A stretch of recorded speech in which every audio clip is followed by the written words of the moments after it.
everyone, this is Athota Rathan Babu, working as an assistant professor in the Department of Aeronautical Engineering, and I'm dealing with the course Computational Aerodynamics. In today's topic, we will see of FVM method for 1D and 2D flows. So we had seen the general formulation of finite volume method in the previous session. So we have discussed about the notation and how do we formulate or how do we write general the Gauss divergence theorem from volume to surface integral also we have seen, and then we have assumed Navier-Stokes equation with unsteady, negligible unsteady, and convection and the body force term. So that term we have used, which is having the diffusion and source term only. So therefore, these things, whatever we had seen, are very basic things. So when we apply the convection to the diffusion, so then the reality will come into picture. Okay, but meanwhile, so let's see what happens for the 1D and 2D for the using FVM techniques. Okay, so for the diffusion we'll see. Fine. So in the next model, like it will go for 3D. So why? Because it will be some complex. Fine. So yeah, so in the previous session we had seen so that FV method is suitable for complex geometries. So for a quick recap, let's see that FV method is suitable for complex geometry where we have seen or we have compared the difference between FD, which is finite difference method, and FV, finite volume. So we had seen that for finite difference method, so the equations are solved at the grid point. So here at the grid point. So therefore, we will get some numerical errors. Why? Because so at the grid point, you will have combination of pressure and velocity and temperature values. So it may be oscillating. Okay, that one thing. And one more thing. So in finite difference method, so we had seen that the truncation error. So at one grid point, so let's say at grid point 1 you have TE1 truncation error 1. At other grid point you have truncation error 2. At other grid point truncation error 3, 4, 5, 6, so on. Let's say you have so many like truncation errors. So what we need to do? So we need to actually make error as less as possible. So in this, we need to go to higher order schemes to reduce the truncation error. So where the formulation way for higher order schemes is complex, therefore we will use finite difference method for simple problems. That is the main reason why we use finite difference method for simple problems. So where we have finite volume method, so FV method, so which is suitable for complex geometries. So complex geometry in the sense what? So what do we have? Let's say we have this airfoil kind of thing. So we have airfoil and other airfoil. So we have some attachment here. So this intersection. So here we need to investigate what is the flow phenomena. Let's say. So for this, what we are doing? So we have to mesh it properly. So here the mesh whatever we use can be structured or unstructured. So structured it will take so much of time. So much of time in the sense why? Why? Because you will have some non-orthogonality issues. What is orthogonal? So if you take two lines, let's say line 1 and line 2. So the angle between two lines, let's say it will be of 90 degrees. So this is called orthogonal. So when you have the curved nature of the geometry, what happens? So these lines actually will change their orientation. Change their orientation in the sense, so will be either less than 90 degrees or greater than 90 degrees. So let's say it will be of 50, 60 degrees, or let's say it will be 120, 130 degrees. Why? Because the grid or the mesh will be oriented with the geometry, not like it will be generated as if the structured mesh in the sense every time it cannot maintain the orthogonal. So based on the surface orientation and surface design, the mesh will change. Okay, so That is why, so when you have the complex interfaces or the complex geometry or any other phenomena, so we will use what? We will use the finite volume method. Fine. So which is suitable for the complex geometries. That is what we have. And in the form of integral form of equation, so what do we have?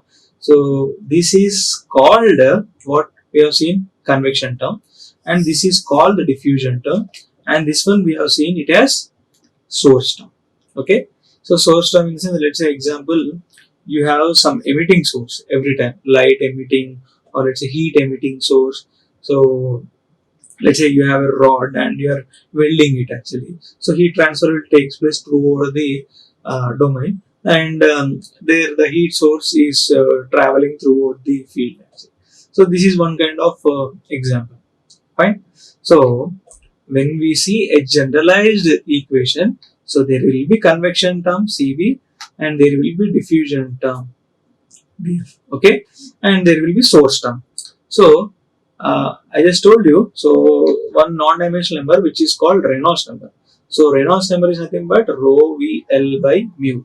So it's of inertial force I divided by viscous force. Let's say V. We can say in that way.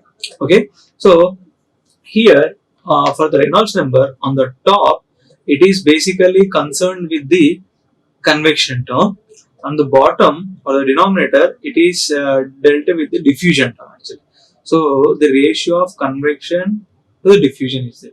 So on the top, what happens actually? So we have the convection term, bottom diffusion term. So the diffusion term decreases when the Reynolds number is what is let's say high. Okay, so why? Because when Reynolds number will be high, if the denominator is low and the numerator is high, the Reynolds number will be high. So this is one phenomenon. So Reynolds number will be high when so mu is low. Okay, so this is the case. Fine. Now what do we have actually next? Uh, Other case is Reynolds number low. So Re less. So when will be Re less? So when the numerator is less or denominator is high. So what is the meaning? So the convection term or the inertial term is low and the diffusion term is high. So that is for Re low. So these are the cases. Fine. Next, when you when we have seen the 1D flow, okay. So here for the 1D, what we have, so you take each and every section in this geometry. So at every point you take, the cross section area AE will be constant. So what is the difference between 1D and 2D? So we have a terminology. So if you take 1D, so the A is constant. Okay. So we have one more thing which is called quasi 1D. Quasi 1D. So what do you mean by quasi 1D actually? So in the 1D, what happens actually? The pressure is function of let's say x, velocity is function of x, temperature is function of x, and density is function of x. So this is what happens for the 1D. Okay. So and area is constant actually. Fine.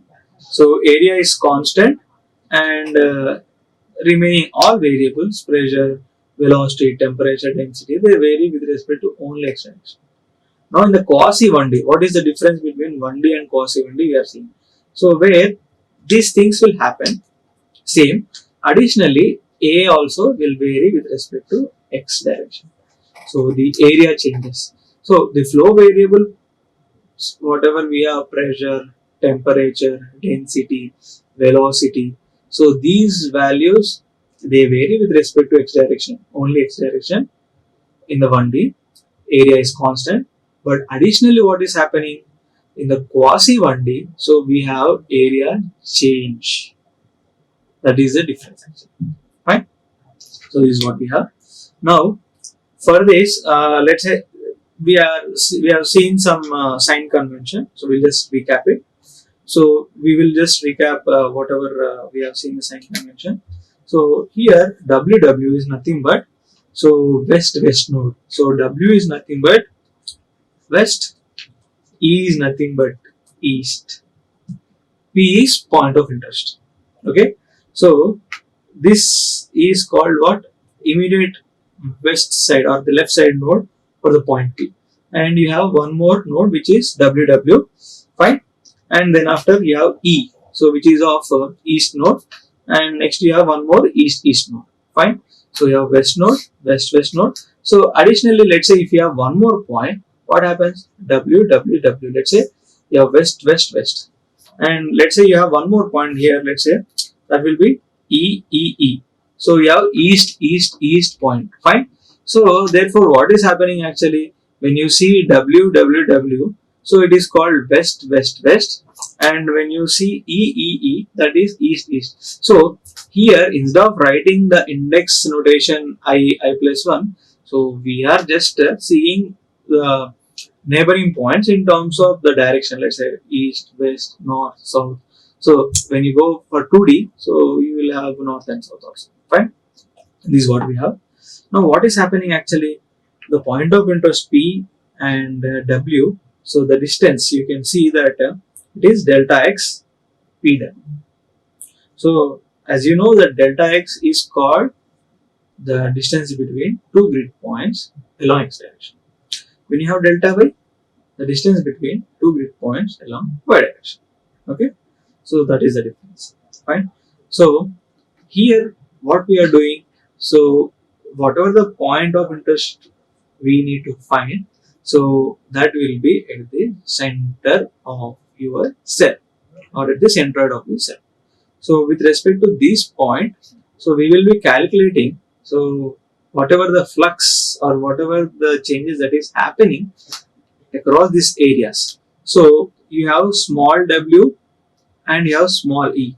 So this small w and small e represents the west face of the cell. Small e represents the east face of the cell. Fine. So capital W, capital E represents the location of neighboring points. Small e, small w represents the cell face areas. Right? So P is nothing but point of interest. Okay. So whatever the dimensions or whatever the distance between these 2 points we have, it is shown here. Fine. So this is what we have. Now, so what we have considered actually in general NS equations. So we will consider where we are neglecting the unsteady term, convection term, so that only diffusion term is available. Okay. So here you can see that the Gauss divergence, or let's say Gauss theorem, will convert the surface volume integral to surface integral. So this is what we are. So we are going to use this thing actually. Okay. So let us see for the 1D what is happening. So we have integral of d by dx of gamma a d phi by dx. Let's say. So this is not here.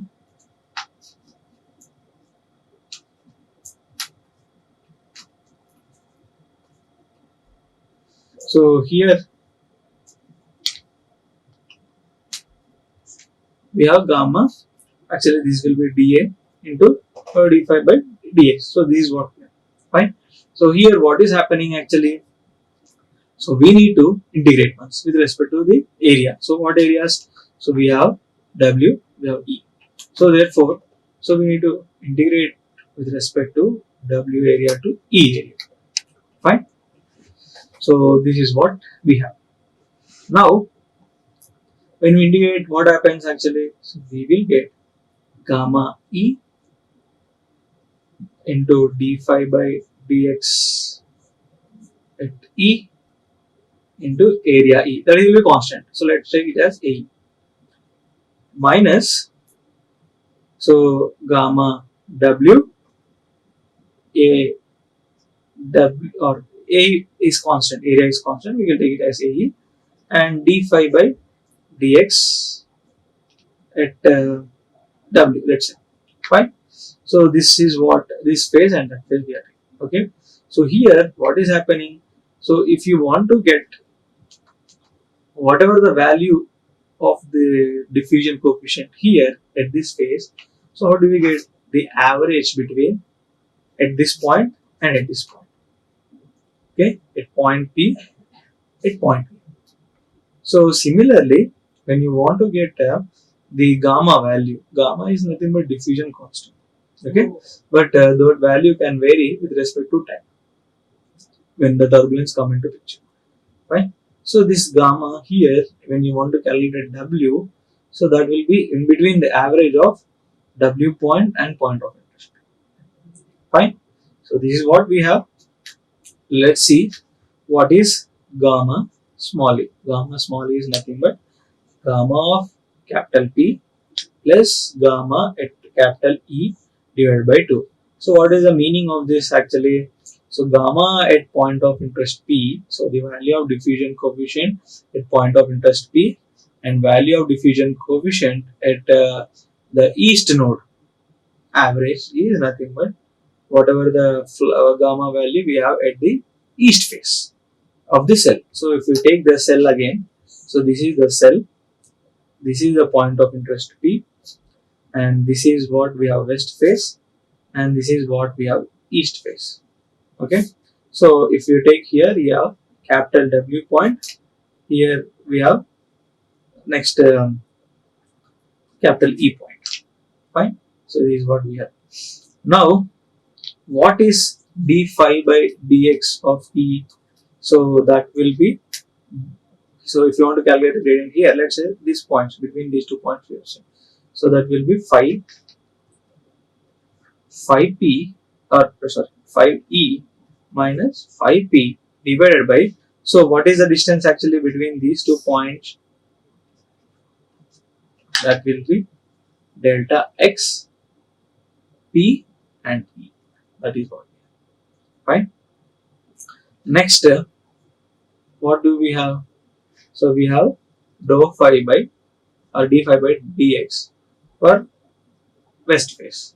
So which is equal to phi p minus phi w divided by delta x p capital W. So this is what we have. Fine. So now what is happening? So we will just write down, or we will arrange everything. So here, so we have gamma P plus gamma E divided by 2, okay, into A will be constant actually. Next, into, what do we have? Phi E minus phi P divided by delta x, sorry, delta x P E. So this is what we have. Fine. So here what we do actually, let's multiply this term with this term multiplied with this actually. Fine. So here we have something, so where gamma P AE divided by delta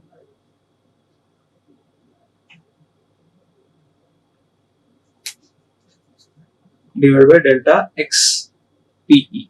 So this term we have. So this term we will take it as some AP small. Okay. So one more thing. So gamma E AE, okay, and divided by delta x PE. So we will take this as AE. Okay.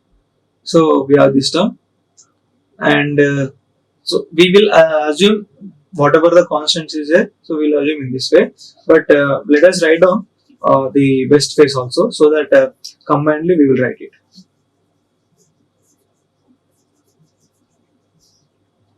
So minus, so what do we have for the west face? So this is for east face, and next we have west face, so which is gamma P plus gamma W by 2 into AE into phi P minus phi W divided by delta x p w. So this is what we have. Okay. So here, what are the common terms like we have?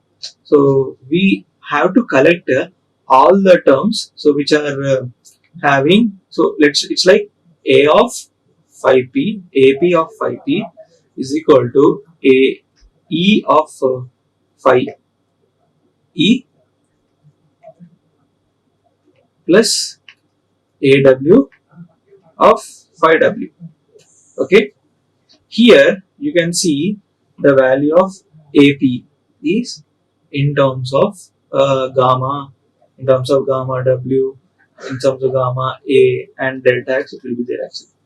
So AP, AE, AW, so they are constants. So we will actually rearrange in this way. So when we multiply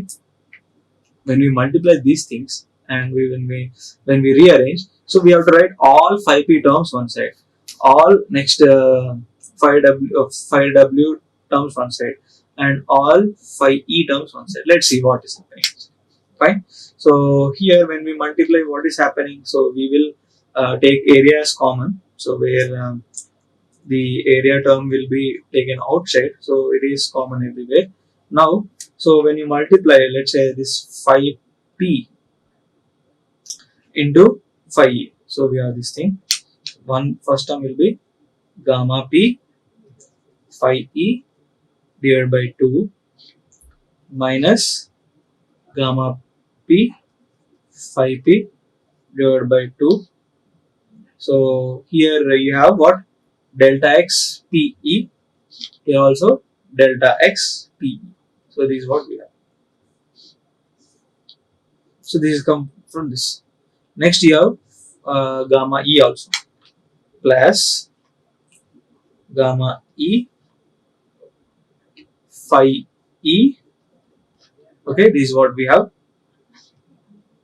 by 2 delta x pe. So I'm just multiplying this term with this term and this gamma e term with the whole term section. Initially, when I multiplied with gamma p term with all these terms, so what do we have? Gamma p phi e 2 delta x pe. So next gamma p phi p 2 delta x pe. So this is what we have. Next, when we multiply this gamma e term with again these terms, what happens? Plus gamma e phi e minus next you have gamma e phi p divided by 2 delta x p. So here what we are writing, so we need to write so the gamma e terms one side. Okay, so when we write gamma e terms one side, so you will get the constants. Fine. So when we rearrange in this way, we are multiplying and we are writing. So when we multiply and when we rearrange, so let's say let us write down for a sample of one thing where you have a e. Let's say what will be a e? A is nothing but, so we have to take 5e terms like a constant. So what is that we have? So it is a combination of gamma p plus 5e divided by 2 delta x pe into a. So this is for a constant. Okay. So this is the coefficient actually. Fine. Similarly, you have to collect what is for 5p. 5p is nothing but we have gamma p plus gamma e, same. Next, for AP also, what do we have? So when we take this point also, again you have to consider, but let us take only phi because here phi is not there. So in this way, we will collect. So therefore, when we rearrange, so the equation will be AP of phi p, which is equal to a e of phi e plus aw of phi w. So where you can see what is AP. AP is nothing but gamma p plus gamma e divided by 2 delta x pe into area. So let's say you have, sorry, this is AE. So AB will be, I think it's a combination of gamma P plus gamma E plus gamma W divided by 2 delta X P. Sorry, one is this one plus next gamma P plus gamma W divided by 2 del X. This is PE and this is PW. So this is what we have for AP. Similarly, what will be AW? AW is nothing but gamma P plus gamma W divided by 2 delta X P W into. So this is what we. Oh, sorry. This is AE. So you have to multiply with AE. Area is constant. So therefore AE. So when area changes, so these things will change. So here these are the coefficients. What are the coefficients? AP and AE and AW. Fine. This is for basic 1D. Fine. So when you take 2D, what happens actually? That we need to see.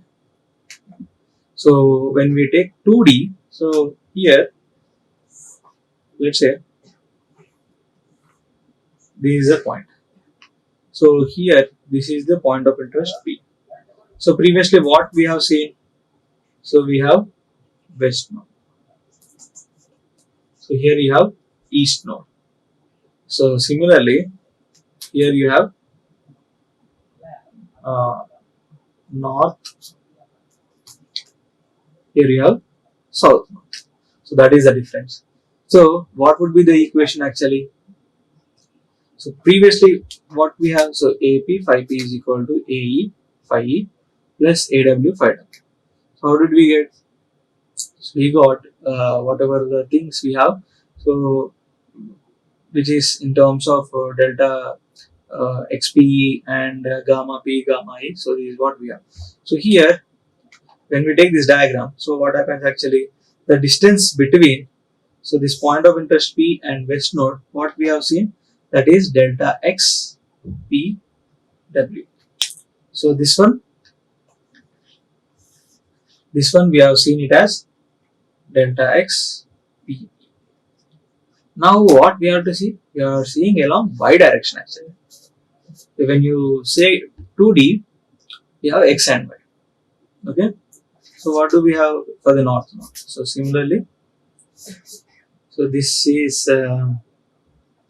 delta Y P, which is N. Fine. Similarly for south node, delta Y P. Fine. So these are the index notations for 2D. But what is the formulation actually? So here, when you take the area integral, so you have one thing, let's say d by dx of gamma, let's say d phi by dx into dA plus by dx dy gamma d phi by dy into dA. So this is how the equation is written for the 2D diagram. Fine. So here what is happening, the difference. So let us actually see how we formulate this thing. General equation I am writing. So this will be AP phi P. So previously for 1D what we have, AE phi E plus next AW phi W plus here what we have, additionally we have A north, AN phi N plus what we have, AS phi S. So this is for what? This is for 2D. For 1D what we have? So let us write on let us see the diagram also here, so that you'll have some clarity. So this is, let us say, cell. This is the point of interest P. So this is the north point, and this is the west point, and this is the east point, and this is the south point. So this is for 2D. For 1D, what we have?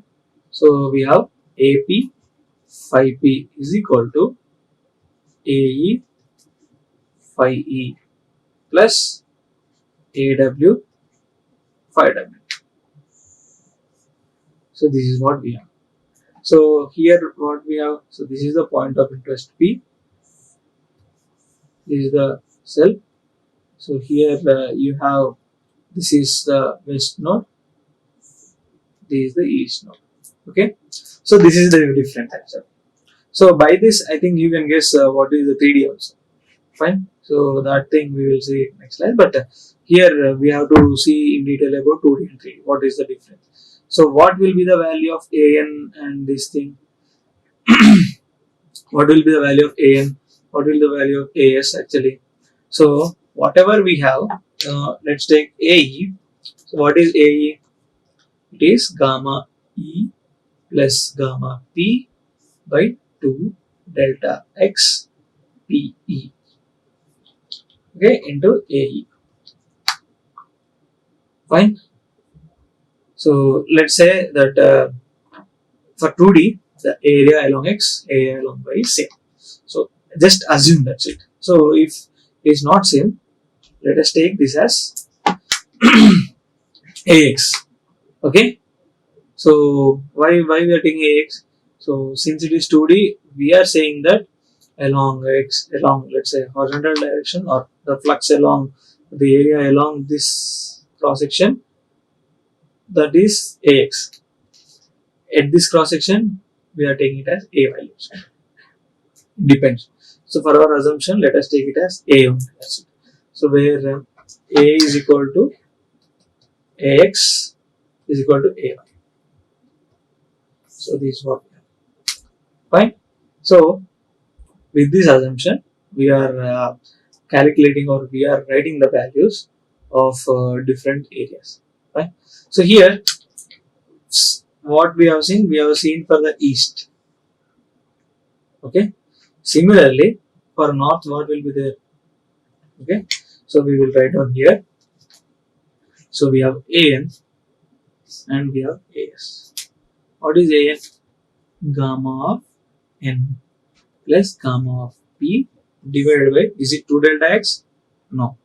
It is 2 delta Y P N into A. Similarly, what is AS? AS is nothing but gamma S plus gamma P divided by 2 delta Y PS into A. So this is what we have. This is N, this is S. Fine. So we had just actually correlated with the x direction. Now let us see the full form of equation. So what is AP? AP is nothing but gamma of P plus gamma of, sorry, E plus gamma of W plus gamma of P plus gamma of what is it? S plus gamma of N divided by. So this is a common axial entity. Fine. So sorry, gamma of E plus gamma of P divided by 2 delta X PE plus. So here we are seeing what is AP. Okay. So additionally, what we have, gamma of E plus gamma of W plus gamma of P divided by 2 delta X PW plus additionally north and south. So gamma of N plus gamma of P divided by 2 delta X Pn plus gamma of S plus gamma of P divided by 2 delta X Ps. So this is the bigger value of AP. So why? Because in 2D what we are writing? So AP phi p is equal to AE phi E plus AW phi W plus AN phi N plus AS phi S. So we are writing in linear form. Okay. So when we see the difference, so between the when we see the difference between the 1D and 2D, so what we have? So we have extra two terms, which is, so here, sorry, it should be delta y of P and here also delta y of PS. Okay, so this is what we have for AP. So previously, what we have for AP, so we have only combination of these two terms. Okay, this one and this one. But when it is come 2D, so the additional terms are now. I think we can see the difference between finite difference method and finite volume method. So for finite volume method, the formulation is got some complexity. Fine. So for 2D, it is of a hectic task. So where we need to get phi E, phi P, phi W, sorry, gamma E, gamma P, gamma W, gamma P, gamma N, gamma P, gamma S, gamma P. So these all things we need to get actually. Whereas for 2D, like we have only gamma E, gamma W, gamma. So the dependency of AP is getting increased when the dimensionality of the points are changing. Fine. So here, what assumption we have done? So the area is constant, but when you take the area change, in reality the area may not be constant. So area changes. So when area changes, so for each and every term, so here what we will write? So let's say this is of area AEP. Okay. So this one for this we will write area of AEW. So here we will write area of APN and sorry APW. So this will be area of APS. So in reality, so the area if it is not constant, so this thing you cannot consider. So you have to take the area separately, which is AEP, APW, APN, APS. Fine. So this is what you need to consider. Fine. So therefore, whatever gamma E, gamma P, gamma W, gamma, so these values are there. So we are assuming, let's say, the average of the different phases. Okay. So here for 2D, what is happening? So at this phase, so what we are seeing, this is small w, this is small e. So small, what is small w we have seen? Small w is nothing but the area at the west face. Small e is nothing but the area at the east face. Next, you have here small n, small s. Small n is nothing but area at the top or the north face, so which is small n, and area at the south face, which is small s. Right? So when here the area changes, let's say. So let's what is the example? Let us take this nozzle. So here you have this. Here you have. So let's say somehow you got this point. So now what is happening? So if you take the nozzle as an example, so area along east face is different. Area along west face it is different. North face it is different. South face it is different. Let's say. So here it is what is happening. So this is the general area. Let's say. So we have taken only a square block or a square element or cell. But in reality, if you take any orbiter relation, the 2D nozzle contour, where you have the divergent one, or another example you can take. So where you can take it as the convergent. So this is one thing, one entity. Let's say This is one cell. So here you have point of interest P. So this will be the west face area. This will be the east face area. So top, north, and south. So you can see that how the complexity is implemented. So it depends actually. So whatever the control volume we take, so the area of the control volume changes. So when you take this nozzle counter, when you divide into control volume 1, control volume 2, control volume 3, so in the control volume 1, area of W phase, area of east phase, area of north phase, area of south phase, they are different. When you take control volume 2, what happens? Area of north, east, west, basically it is constant area. If it is a square section, it is same. And when you take control volume 3, what happens? So the north, south, east, west phases, they will be varying. So this is the major criteria or the one of the example for evaluating or for seeing the 2D sections. Fine. So what we have seen actually, so we have seen the basic 1D equation. So for the 1D equation, we have taken what is the point of interest P. For the point of interest P, so we need to apply the final volume formulation. So where we have taken only diffusion term, we consider still source term.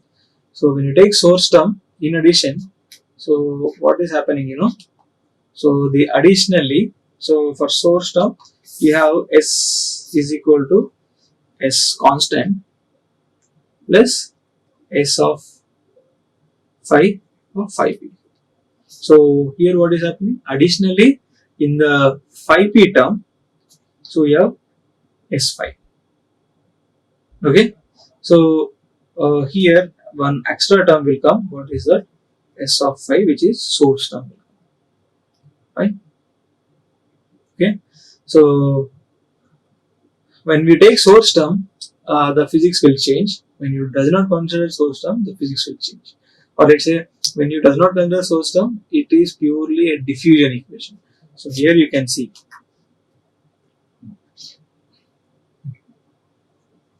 when you neglect source term, only diffusion terms will be there. So till now we have seen only the diffusion term. Okay. So here this divergence. What is divergence actually? Del dot. You have a gamma. What is grad? D by d of x, let's say, if it is x direction of phi. So if it is only x direction, that will be d by dx. So let's see what is the difference between this divergence. So what is dive actually here? Dive is nothing but, let's say, dive of phi. Let's say, let us consider. So the meaning is del dot phi. Okay. So del is nothing but same dou by d by dx or dou. So if it is partial differential, it means dou by dou x. If it is exact differential, it will be d by dx. So let's take partial dou by dou x of I cap plus dou by of j cap plus dou by dou z of k cap. Okay. So basically, this is vector entity actually. Fine.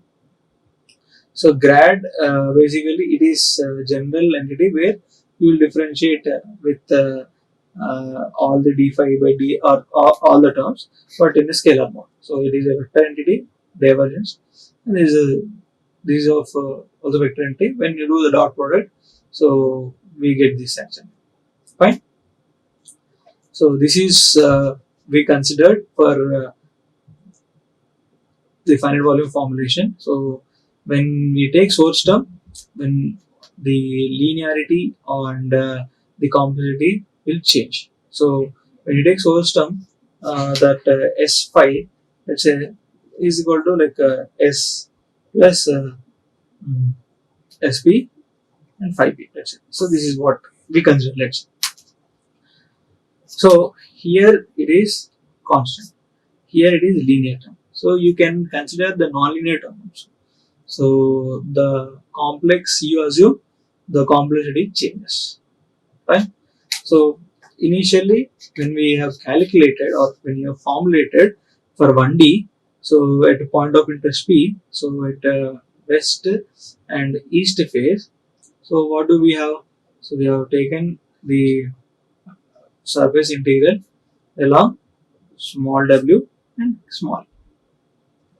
Then we got this formulation where gamma E and gamma W, which is average of, so this one and this one for gamma W, for W, and for this one, so gamma P minus gamma P plus gamma E. And then for dou phi by dou x at this point, this will be differentiation or phi E minus phi P. At this, that will be phi P minus phi W. So this is what we have. So when we rearrange, so we got AP phi P plus AE phi E plus AE W. So when we consider source term, we add the source term inside of that one. So like S is equal to S plus S phi P. Fine. So will add the source term. When also we have seen the 2D. So where you have the y dimension which has come into picture. For the y dimension, what we have d phi by dy. So which is gamma into d phi by dy into dA.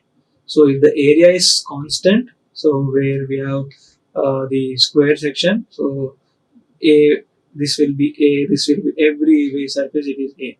As an example, when we have taken, let's say, only a divergent section, so in this case, if you take point P, so at the east face, this is, at the west face, this is W, at north face, this is N, at south face, this is S. So small e, small w, small n, small s. So this is what we have, neighboring point, right?